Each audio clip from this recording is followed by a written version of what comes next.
Yesterday, West Ham United officially announced their first summer signing in Nathan Aguerd. Now, while it was enjoyable, while it was good news, while it was all positive, there was that little voice in the back of your head that says, whoa, whoa, whoa, hang on here. Enjoy it for now, because there's still a lot more work to be done. David Moyes yesterday, reports suggest that he wants 6 more players, Aguerd plus 6 further players in the summer transfer window. And when you hear it, you don't think, wow, that's a lot, do you? You think, A, good, and B, that's about right, actually. We do need 6 more players. Now, obviously, ideally, one of them will be Areola, so there's still 5 more players, 5 more vacant positions in the West Ham squad to be filled. And that voice says, well, come on then, let's move on to the next one. Who is the next one? You almost get hungry, don't you? I'm being quite encouraged, the fact that 10 days into the transfer window, we've got our first major signing. I think, well, this is promising. This suggests that we've got a little bit of a game plan going into this window. So who's the next one? Because you've got a game plan for the first one. I like to think we've got a game plan for the second major signing. And this is what I think we're moving on to. To simplify it, and I really am simplifying it, so just work with me here to simplify it. If you were to go buy something, let's say a suit, you would have a budget. You know how much you've got to spend on your suit. And you need the full outfit. You need the jacket, the trousers, the shoes, the shirt, the tie, and if you've got a little bit of money left over, you wouldn't mind treating yourself to a nice handkerchief that matches the tie, and even a tie pin. Hell, you got some money left over, you go get yourself some nice socks, maybe with a fancy pattern on it, so when you're sat down, you go, oh, that's a nice pair of socks. Yeah, thank you very much. So you know what you want. You've got your shopping list, you've got your budget, you go out there and you get the most important thing first, don't you? You go get the suit. Nobody goes and buys a shirt and then thinks, what have I got left over for the suit? No, you go get the suit. The suit, in West Ham's terms, being Aguerd. So David Moyes gets his suit. So now he's moving on to his shoes. I would say that the shoes are the second most important thing. And once he's got that, he moves on, so on and so on. And he gets to the end, he knows how much he's got left in his kitty, if he can afford a handkerchief, or if not, he can't have it, fine. But he's got the suit he wants, he's got the shoes he wants. It's a domino effect. I kept referring to the Aguerd transfer saga, if you like, as a domino effect. It's important to get the first one, because then you move on to the next domino, so on and so forth. Now, obviously, along the way, you might make a few impulsive purchases. You might be able to get a free signing, a player on loan, a player might come up on the transfer list, or a club might be very keen to sell a player that you have looked at previously, or is maybe further down the dominoes, becomes available now, perhaps another club's gone in for them. So your plans will change. You will have to adapt and survive to some extent. But that's how I see it anyway. So Aguerd's done. Right, who's your next target, Moyes? Who is the second player on your list? And the reports last night is that it's Armando Broja. And this is getting me excited. Not just the player, but also who's reporting it. Because I'll confess now, I believe them. I believe the reports. The reports are that we are set to bid in the next coming days for Armando Broja for around about 25 to 30 million. Now, the first person I seen report this last night was Gianluca Di Marzio, an Italian journalist, really good Italian journalist as well. But immediately it was backed up with some more reliable sources from the West Ham side of things, including Jacob Steinberg, who is good for West Ham news and covered the Nathan Aguerd transfer really well with Steinberg. Not only did he cover it, he was correct. Everything that Steinberg said would happen ended up happening. So he's got a bit of credit in the bank for the summer transfer window.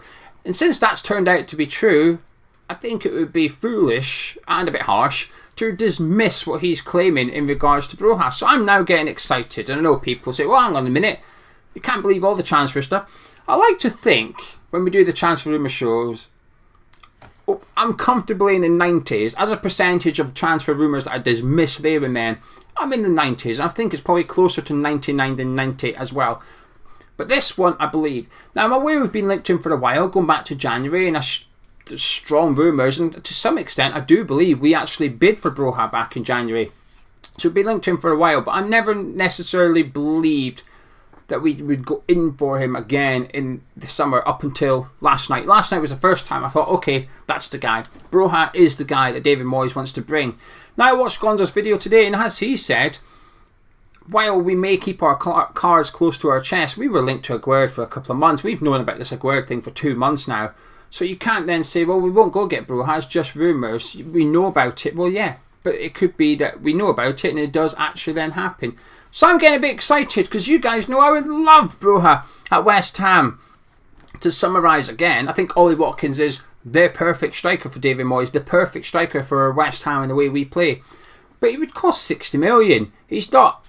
He might be worth 60 million actually, but we can't afford 60 million. We can't afford it because we've got other things to buy.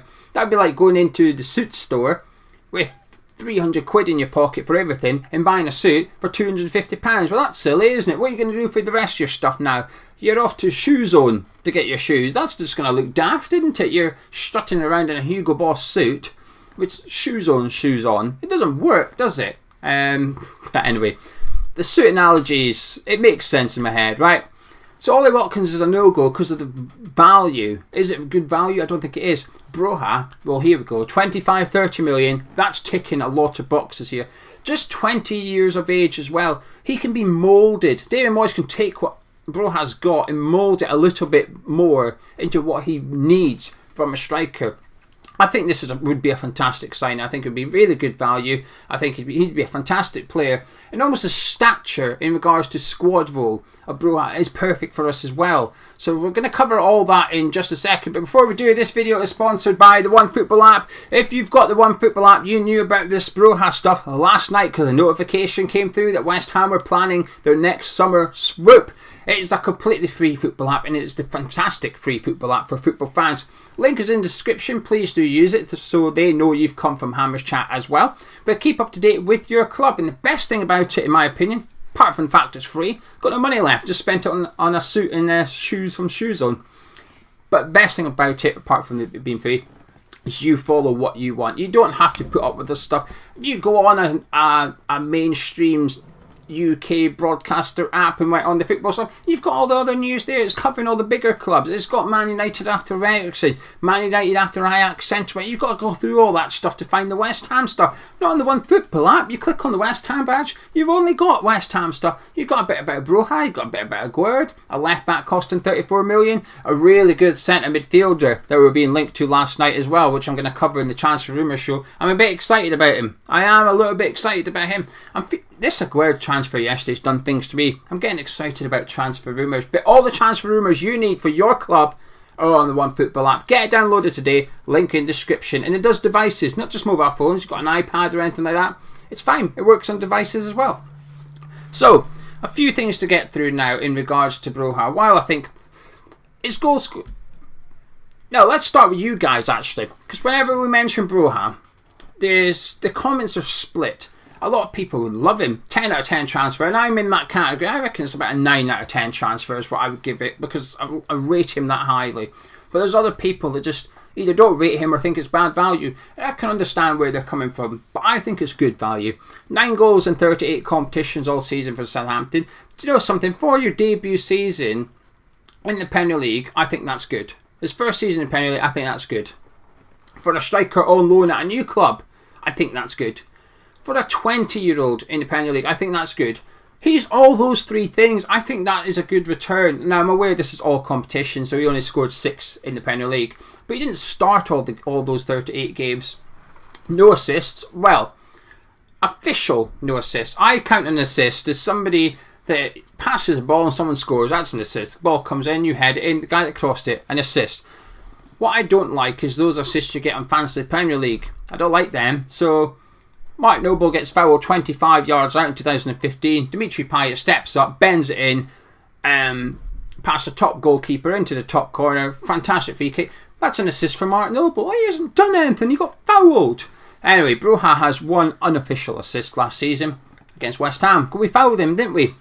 He won the penalty against Southampton and James Ward-Prowse converted it. So he's got one unofficial assist all last season against West Ham. 1 goal against West Ham as well in the FA Cup.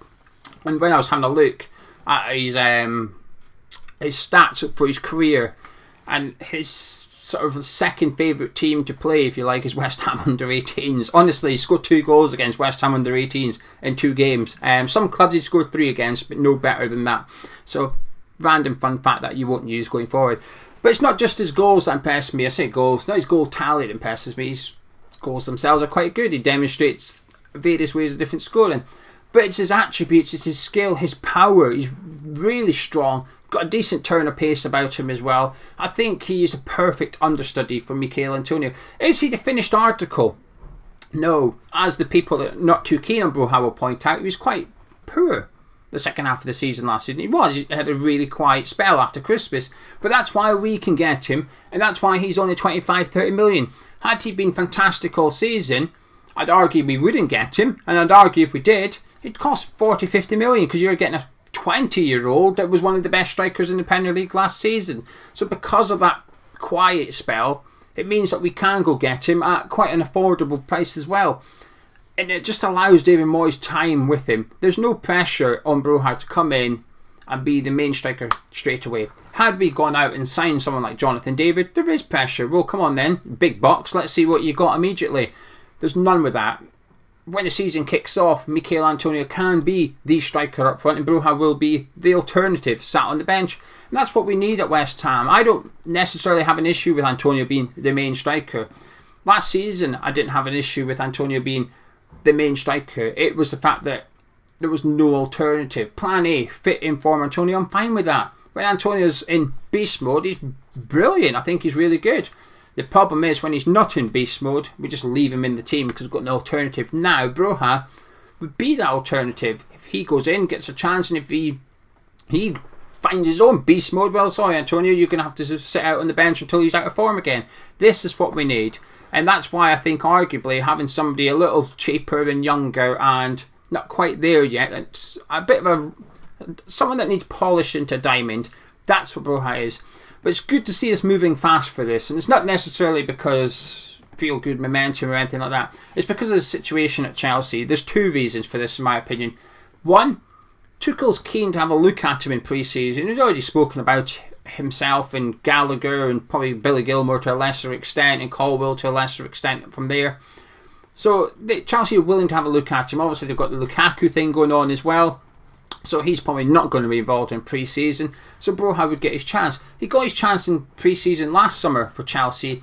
And for a little while, Chelsea weren't going to loan him out at all. He came back from Vitesse, a really good season over in the Dutch League. 10 goals in 30 games over there. And I know you're going to say, well, that's not that great. Only about 22 were starts, though. 10 goals and 22 starts is impressive for a 19-year-old, I think. So Chelsea had a look at him last summer, and they turned down some offers, and then they end up getting Lukaku in, so we might as well loan him out then. I think we need to go get him before he starts playing friendlies for Chelsea, because if he plays well in those friendlies, either his price might go up, or there might be a change of heart among the management. Tuchel might say, actually, I'm going to keep him around this season, so I think we need to move before he even kicks a ball in a friendly for Chelsea this summer. And also, they've got a situation going on in the boardroom, don't they? They've got Bruce Buck stepping down as chairman, and Marina, what's her name? Marina, the director of football at Chelsea. She's also leaving her position as well now that the club have been taken over, and she's been given a lot of credit for the way Chelsea have gone around their transfers over the last few seasons. You know, bringing in players, but also selling players for big money. They also haggle well, and this sort of feeds into it a little bit. And the advantage with her leaving is, as we know, Chelsea are quite keen on clauses and stuff when they sell players. Tammy Abraham's got one for next summer. Chelsea can go get him from Roma if they wish. Mark Guy, who's gone to Crystal Palace, there's a clause there that if, say, Arsenal bid 40 million for him and Crystal Palace accept it, Chelsea can automatically get that 40 million bid accepted as well. They can't negotiate with Chelsea. Chelsea just have sort of match the highest bidder and they get their bid accepted. And then they've got a clause with Livramento at Southampton as well. So Chelsea often have these clauses in there to protect themselves. I'd see no reason why Broja wouldn't be the same. Why Chelsea would not have clauses when they were selling him to West Ham that says, well, hang on a minute, we're going to put a clause in there so we can buy him back for a set price at a set period. If you sell him on, we get money. Something. There will probably be clauses requested by Chelsea in this Broja deal. Whether that changes or not with the change of management, I'm not too sure. But while it's still a little bit rocky or whatever, I think there's an opportunity there to take advantage of it and hopefully not have clauses in the deal. Now, I'm not against those clauses because I understand them from a Chelsea perspective. Sebastian Haller at the minute looks like he's on his way to Dortmund, and because we didn't have any clauses in the deal, Ajax are a way to make a £15 million profit on it just like that. One season, bang. Thanks for that 15 million profit, and we don't have to give any to West Ham because they didn't have any clauses. I did that video about a year ago saying it was stupid not having selling earlier, fine, but not to not protect yourself against him performing well from Ajax and then getting a further move was just a little bit daft. And that's what Chelsea be doing with Broja, just in case they get it wrong, just in case he comes to West Ham and looks like a top Premier League striker. They can buy him back as the finished article. Thanks for that, David Moyes. Thanks for moulding him into a finished Premier League striker. We'll have him now at 50 million. Thank you. That's a bargain. We'll have that. Or if another club come and buy him for top money, thanks for that bit of money we've just got for that transfer. Thanks for all your hard work. Cheers, guys. But that's what you get when you deal with Chelsea, I suppose. This is why I wasn't too bothered about the reports that Antonio's set to be the main striker next season, because like I said at the time, them reports missed something out. Them reports made on that Antonio was going to be the only striker, and I never believed that. I always thought, no, we're not doing that. We'll buy somebody. It just won't be a Jonathan David or an Ollie Watkins. Armando Broja ticks a lot of the boxes for David Moyes, but also for me as a West Ham United fan. I believe these rumours, and I'm very bloody excited about them as well. Anyway, potential double upload today. There should be another video on the channel a bit later. In a couple of hours, I'm off to do mug of tea with Gonzo. I'm looking forward to it over on the Patreon, where we're to discuss a bit about West Ham transfers, an interesting part about their Aguerd transfer as to how we found him, or since we found him. But also, Gonzo got catfished on a date last week, so I'm looking forward to chatting to him to find out how his date went badly wrong a week ago. But if you've enjoyed this video, drop a like on it. Let me know what you think about the Armando Broja. I realise some of you will be as excited as I am, but not all of you will be. But I'm looking forward to your comments nonetheless. And I might catch you tonight with a different video, but failing that, I will definitely catch you tomorrow. See you in a bit.